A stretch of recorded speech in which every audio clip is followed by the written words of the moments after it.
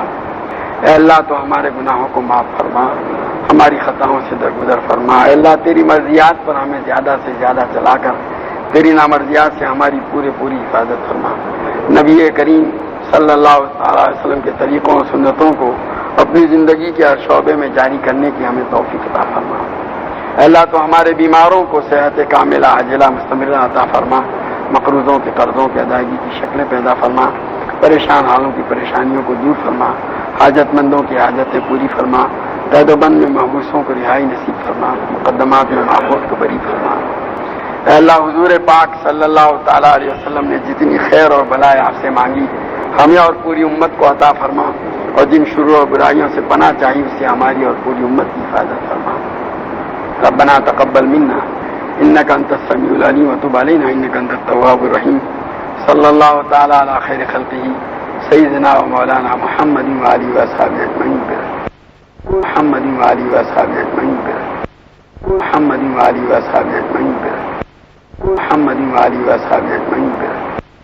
محمد وآلہ واصحابہ اجمعین.